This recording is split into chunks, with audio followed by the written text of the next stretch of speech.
Maadyo adlaw naton tanang karong adlaw November 6 manglakaw mi mga family bonding kay maora man ni among bonding pag may mga birthday yan magsama-sama kami mga pamilya. So karong adlaw moadto mi sa SM Mega Mall kay mo na among kuan sa birthday ni Kuya Ian sa kanyang debut. Matikman man lang natin na kanang wa nato makaon to sa una nga mga pagkaon.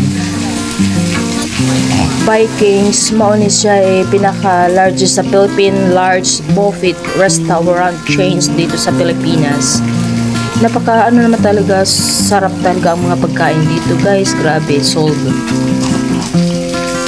Nag-commute lang kami, nagsakay lang kami ng tricycle papunta sa highway. Tapos, sa highway naman, papuntang Magallanes, nag-jeep lang ni para makasave lang din sa pamasahe or makakasave kasi sobrang traffic din pag mag-grab, sobrang traffic. Dito na kami sa Magallanes, umakyat kami papuntang MRT kasi MRT papuntang Ortigas yan. Madyo gani kay dili pa kaadyo puno ang MRT galing pa kasi yan sa EDSA Pasay din Magallanes, ikaduhang station ang Magallanes kay umadto pa mi diretso sa Pasay sa pinakamin grabing huutan na unja manis si Jani abot na mi sa Ortigas ni baba mi sa Ortigas na mao na ni ang new Mega Mall sa EDSA.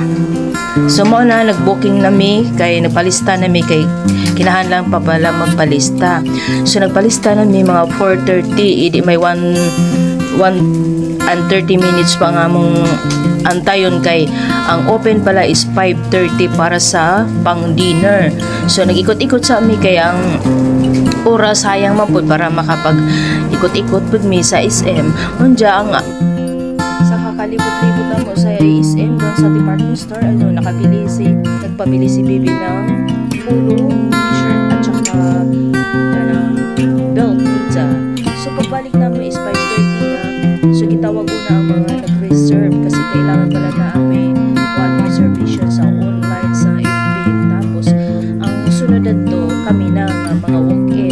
So mawala ni si Jan nakasunod namin sa pinaka-resto nila kana kasi nag-start na gitagaan namin og sticker sa among kapot kay pwede man di ay habang ikaon ka diha on job gusto mo magpahilis pwede di ay ka mugawas sa resto na yan para og na kay puntahan pwede ka makapunta doon tapos pwede ra gihapon ka mobali kasi hanggang kuan na sila hanggang 11 ang close.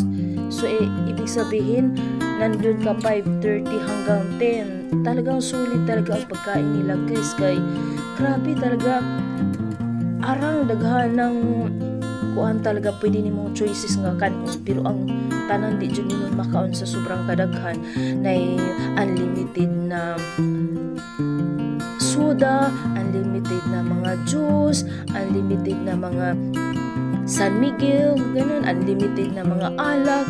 Grabe kung talagang gusto nyo talaga dito, ang ganda dito guys, unlimited. Kaya yung iba dito, yung kunti lang kinakain nila pero arang naghahan ng mga San Miguel Light, mga red wine, ganun, maoy ilang gikuan.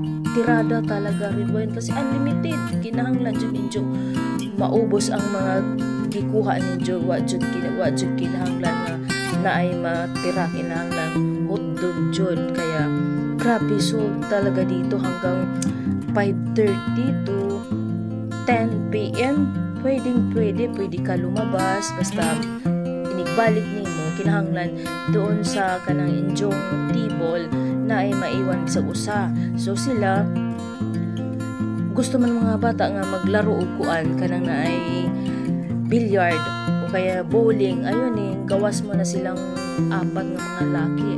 So ako na lang nabilin dito sa sa Vikings. Ako ay nabilin sa pinaka namo table. So wa man jud ko lain mahimo sige na lang pugog edit sige ra pugog kuan ja ug unsa yung gusto kaon hala mo kuan na lang ko mo baro tapos kaon basta gasakit na lang kaayo ba nun lagi naon guys kay grabe mamili ka tabis ka adyo. Gusto mo ng steak na steak, kung gusto mo basta lahat nandyan, di jud ka magsisi. Grabe napaka unforgettable jud ning kuan pagbanding na mo din dapita nga sold talaga, di jud ka magsisi sa imong bayaran kay grabe ka sold jud ang mga pagkaon, unlimited jud. Kung kamo gusto niyo makakasave, mas maganda ga jud ani kay og may birthday celebrant kuan siya, free siya, libre siya. Kung may mga discount, dako pud og discount. Tapos pag ang per head nila is 1,038. Tapos pag may birthday celebrant, free na siya. So di ba napakaganda, affordable. Sa 1,038 talaga sold din kasi 5 hours kayo kumain. Pwede kayo lumabas, basta may maiwan lang. Magkiming-kiming kayo dun sa labas, tapos mabalik ka magkakain. O diba, napaka sold na talaga tong resto na to. Kaya pala dinagsa to kasi pangmasa lang talaga. So hanggang dito na lang guys. Thank you sa lahat sa pag-support sa akong vlogging. Bisang ginagmay, basta na. Salamat sa mga kamisayaan, sa akong mga kaparintihan, mga kaigsuunan, uban palihang nag-support sa akong pag-vlogging. Thank you sa inyong support. At saka salamat po sa uban na sige nagtanaw ko no. Oo, okay na. Pero pagdating ng sahod, sige, asa na ako asa nag-ako enjoy lang ta guys, kahit wala'y sahod, go lang. Darating din ang araw na nasa atin din lahat. Wala tayo, basta go tayo sa buhay. Basta at least wala tayong inaapakan na mga tao. At saka hindi talaga din na maiwasan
1,038 sulit.